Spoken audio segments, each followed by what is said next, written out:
Hello friends, welcome back to my channel. I hope आप सब लोग बिल्कुल ठीक होंगे और अपनी पढ़ाई अच्छे से कर रहे होंगे। तो आज हम लोग अपना सैम्पल क्वेश्चन पेपर 3 कंटिन्यू करेंगे। करेंटली मैं क्लास 10th के साइंस के सैम्पल पेपर सॉल्व करवा रही हूँ।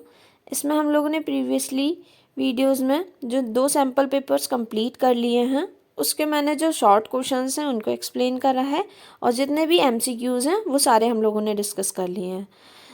जो डिटेल्ड आंसर्स हैं, जिसमें डिटेल्ड क्वेश्चंस होते हैं जिसमें लॉन्ग आंसर लिखना होता है आप लोगों को, उसको मैंने एक्सप्लेन नहीं किया है क्योंकि उसमें आपको एक टॉपिक पूरा एक्सप्लेन करना पड़ेगा अगर मैं, तो उसमें ज़्यादा टाइम लगेगा। बट जो आपके इंपॉर्टेंट टॉपिक्स हैं उनसे रिलेटेड जितने भी MCQs हैं वो सारे हम लोगों ने डिस्कस कर लिए हैं।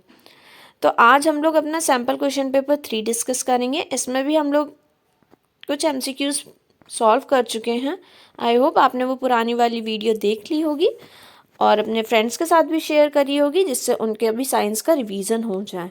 और अगर आप चैनल पे न्यू हैं और अगर अभी तक आपने उसे सब्सक्राइब नहीं किया है तो प्लीज़ इसे सब्सक्राइब भी कर दीजिएगा और नोटिफिकेशंस भी ऑन कर लीजिएगा, जिससे आपको सभी न्यू वीडियोज़ की अपडेट मिलती रहे।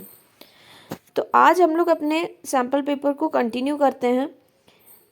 लास्ट क्लास में जिसमें हम लोगों ने सैम्पल पेपर डिस्कस किया था, उसमें हम लोगों ने आई थिंक सो क्लास में क्वेश्चन नंबर 11 तक सॉल्व कर लिया था कि who is the father of human genetics. तो इसका जो आंसर है जॉर्ज मेंडल। इन्होंने जेनेटिक्स के बारे में बहुत सारी रिसर्च करी है, तो इनको ही हम लोग फादर ऑफ ह्यूमन जेनेटिक्स कहते हैं। तो इसका करेक्ट आंसर था ऑप्शन सी।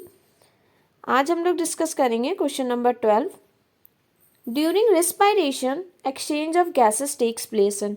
अच्छा, रिस्पायरेशन के टाइम पे जो गैसेस का एक्सचेंज होता है वो कहाँ पे होता है? यहाँ पे ब्रीदिंग की बात नहीं करी हुई है, ठीक है। ब्रीदिंग अलग प्रोसेस होता है, रिस्पायरेशन अलग प्रोसेस होता है। वो मैंने आपको बहुत अच्छे से एक्सप्लेन किया था जब हम लोगों ने लाइफ प्रोसेस चैप्टर पढ़ा था अपना NCERT के थ्रू। लाइन वाइज मैंने आपको सारी चीज़ें बताई थी।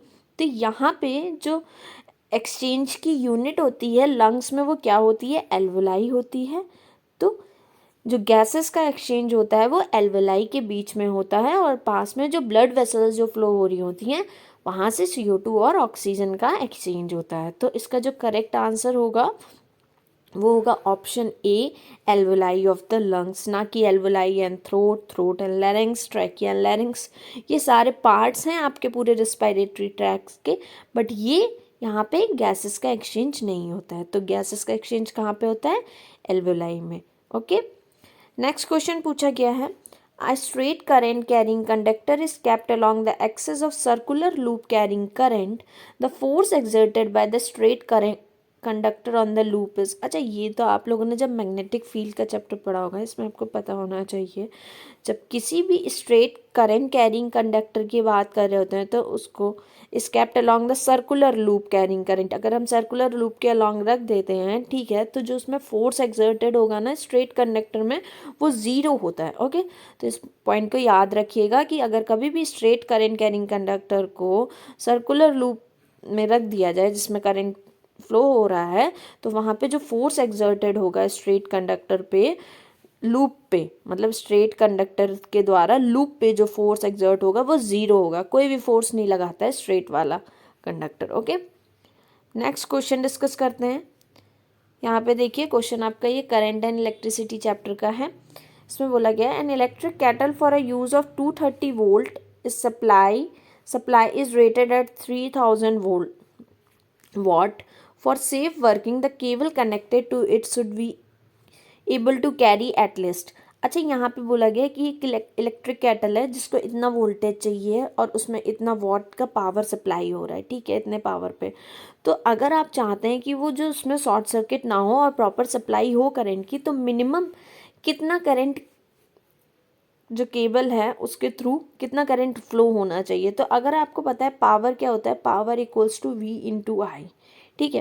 पावर आपको दिया गया है 3000 वाट और जो आपको वोल्टेज दिया गया है 230 दिया गया है और करंट आपको निकालना है। जब आप इसको डिवाइड करेंगे तो आपके I की वैल्यू कुछ 13 पॉइंट कुछ आएगी, ठीक है, 13.08 कुछ आएगी। यहाँ पे। बट इसके कहने का मतलब है क्वेश्चन में पूछा गया, आप कहेंगे 13 तो कहीं पे दिया गया नहीं है। तो अगर आप चाहते हैं प्रॉपर करेंट का फ्लो हो तो उसमें कितना लीस्ट मतलब 13 से ज़्यादा एम्पियर का करंट फ्लो होना चाहिए। तो यहाँ पे 13 से ज़्यादा ई की वैल्यू है वो है 15 एम्पियर। ओके, तो क्वेश्चन का थोड़ा सा ट्विस्टेड था, मतलब ऑप्शन आपको डायरेक्ट नहीं मिल रहा था, तो आपको उसकी लैंग्वेज को दोबारा से पढ़ना था, फिर समझना था कि आंसर यहाँ पे 15 एम्पियर होगा। ओके, कुछ नहीं, आपको बस ये कि पावर का और वोल्टेज के बीच में रिलेशन पता होता है तो आप इसको सॉल्व कर लेंगे इस छोटे से न्यूमेरिकल को। नेक्स्ट क्वेश्चन पे आते हैं, which of the following is an terrestrial ecosystem.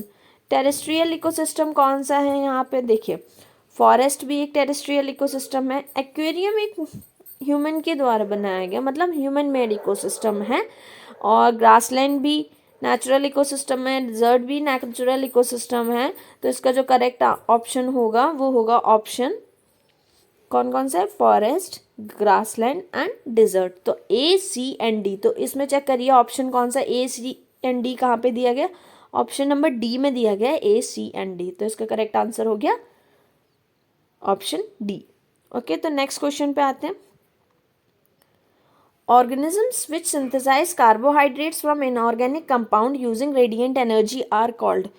अच्छा, यहाँ पे देखो क्वेश्चन को कितनी अच्छी लैंग्वेज में दिया गया है कि कौन से ऑर्गेनिजम्स हैं जो कार्बोहाइड्रेट्स का फॉर्मेशन करते हैं, उनको सिंथेसाइज करते हैं, किसकी हेल्प से, इनऑर्गेनिक कंपाउंड्स की हेल्प से, किसमें, in the presence of energy. ठीक है, तो यहाँ पे बोला गया है, अगर मैं आपको बिल्कुल हिंदी में बताऊँ तो इजी लैंग्वेज में बताऊँ तो यहाँ पे कह रहे हैं कौन से ऑर्गेनिज्म फूड बनाते हैं।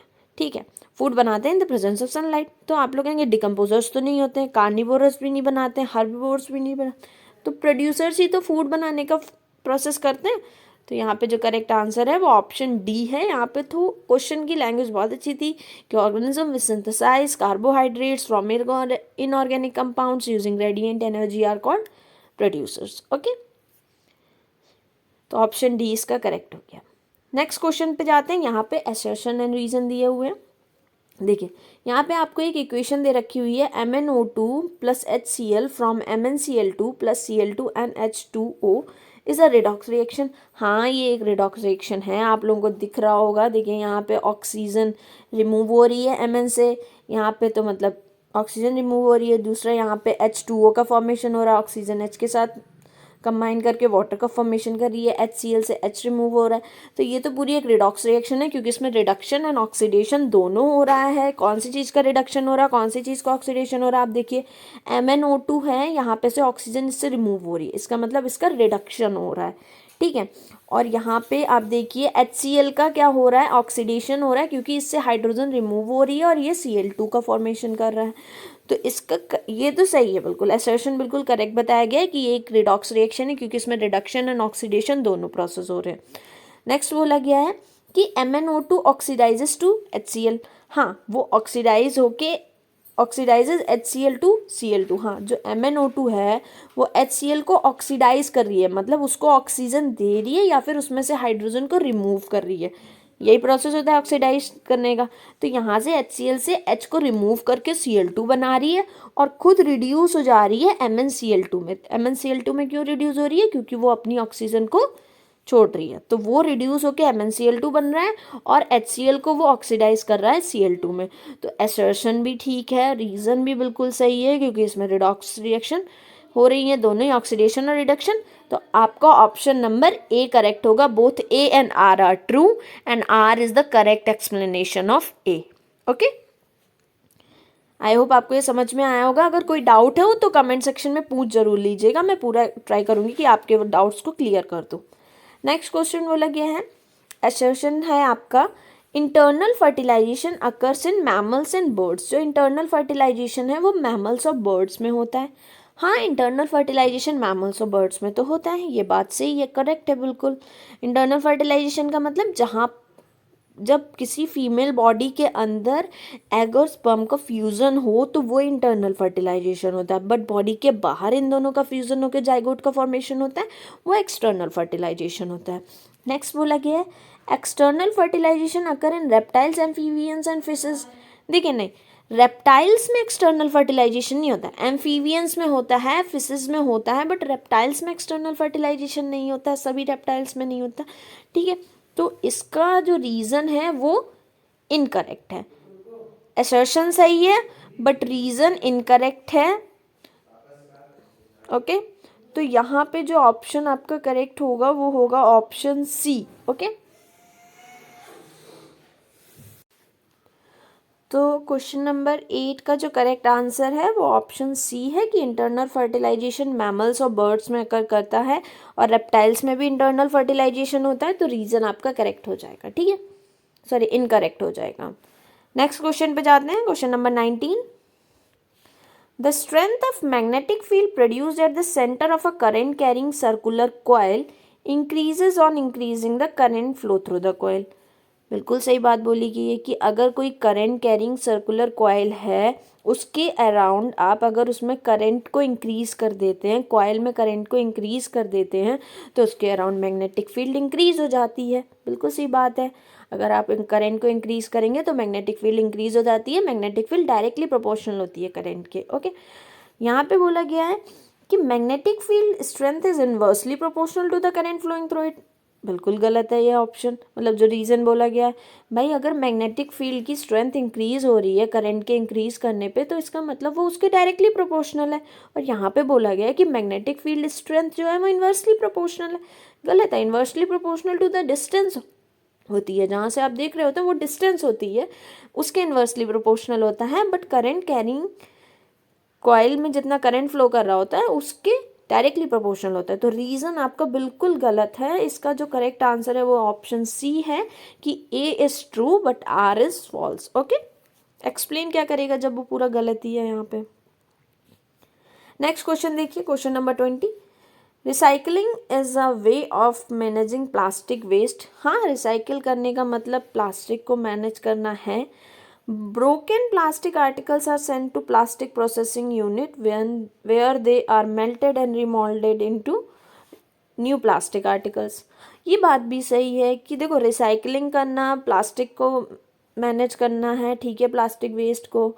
इसमें क्या कर रहे हैं कि हम लोग प्लास्टिक के जो आर्टिकल्स हैं उनको मेल्ट कर रहे हैं, उनको रिमोल्ड कर रहे हैं, न्यू प्लास्टिक आर्टिकल्स बना रहे हैं। दोनों बात सही है, बट ये दोनों आपस में ना कुछ लिंक नहीं हो रही हैं प्रॉपर तरीके से, बहुत अच्छे से एक्सप्लेन नहीं कर रहा है वो उसको। ठीक है, तो यहाँ पे हम लोग इसका ऑप्शन बी पे जाएंगे। मेरे अकॉर्डिंग तो ऑप्शन बी सही होना चाहिए, बट अगर कुछ ए भी हो सकता है किसी रीज़न में, बट बी ज़्यादा एक्यूरेट लग रहा है मुझे यहाँ पे, क्योंकि ये बहुत अच्छे से उसको एक्सप्लेन नहीं कर रहा है। ओके, तो इसका ऑप्शन आप लोग बी पे जाइएगा। अगर फिर भी कोई डाउट होता है मैं इसको दोबारा से देख लूँगी, ठीक है, बट तब तक के लिए ऑप्शन बी सही लग रहा है मुझे। ओके, नेक्स्ट क्वेश्चन क्या बोला गया है इसमें। अच्छा, सेक्शन ये आपका कंप्लीट हो गया। सारे एमसीक्यूज और जितने भी असर्शन रीजंस थे वो सारे कंप्लीट हो गए। आई होप आपको सारे क्वेश्चन समझ में भी आ गए होंगे। एक बार आप इन्हें ज़रूर रिवाइज कर लीजिएगा, प्रीवियस वीडियो से भी खुद से सॉल्व करके देखिएगा, वीडियो को पॉज करके, कि क्या ऑप्शन करेक्ट होगा। ओके, तो ऐसे आपका रिवीजन भी हो जाएगा, क्योंकि रिवीजन बहुत ज़्यादा इंपॉर्टेंट है। आप कोई चीज़ को पढ़ रहे हैं, उसको वो चीज़ आपको समझ में आ जाएगी, आपको लगेगा हाँ मेरी ये चीज़ बिल्कुल अच्छे से मुझे समझ में आ गई है। बट क्या होगा ना, अगर आप उसको रिवाइज़ नहीं करोगे ना, 2 दिन के बाद या 1 हफ्ते के अंदर आप उसे रिवाइज़ नहीं करोगे, तो आप उसे भूल जाओगे। और अगर भूल गए तो फिर उसे पढ़ना समझने का कोई फ़ायदा नहीं रहा, क्योंकि एग्ज़ाम्स में तो हमें जितना पढ़ के रखा हुआ है, आप कोई नया टॉपिक तो पढ़ नहीं लेंगे। 1 मंथ नहीं बचा आपके एग्ज़ाम्स में, मैक्सिमम 25 डेज़ बचे हैं, और वो भी बहुत कम होते हैं 25 डेज़। ओके, तो उतने डेज में अब आप कोई न्यू टॉपिक तो पढ़ेंगे नहीं, तो आपका जितना कंप्लीट हो चुका है सिलेबस आप उसी को दोबारा रिवाइज़ करिए, मैक्सिमम क्वेश्चंस प्रैक्टिस करिए। वो आपके सारे जितना भी आपने पढ़ रखा हुआ उसका रिवीजन हो जाएगा जब आप उसी चैप्टर के क्वेश्चन प्रैक्टिस करेंगे। अगर क्वेश्चन प्रैक्टिस करने के टाइम पे आपको कोई डाउट आ रहा है, उसको अंडरलाइन करिए, उसको सर्च करिए जाके क्या है इसका मीनिंग, पूरा सोल्यूशन देखिए उसको, और फिर उसको आप लर्न कर लीजिए। बट कोई भी नया टॉपिक बिल्कुल न्यू जो आपने पढ़ा ही ना हो अभी तक, होगा कुछ बच्चों का अभी कि उन्होंने कुछ टॉपिक्स होंगे नहीं पढ़े होंगे, बट हाँ अब आप उन पे ना अपना टाइम लगाइएगा कि मैं सब पढ़ लूँ। जितना हो चुका है बस उसको दोबारा से रिवाइज करना। ओके, तो इसके जितने भी शॉर्ट क्वेश्चंस हैं उनको हम कल डिस्कस कर लेंगे। ओके, तो आई होप आपको आज की वीडियो पसंद आई होगी, तो आप वीडियो को लाइक ज़रूर करिएगा और इसे अपने फ्रेंड्स के साथ भी शेयर करिएगा और चैनल को ज़रूर सब्सक्राइब कर दीजिएगा अगर आप चैनल पर न्यू हैं। So thank you for watching the video.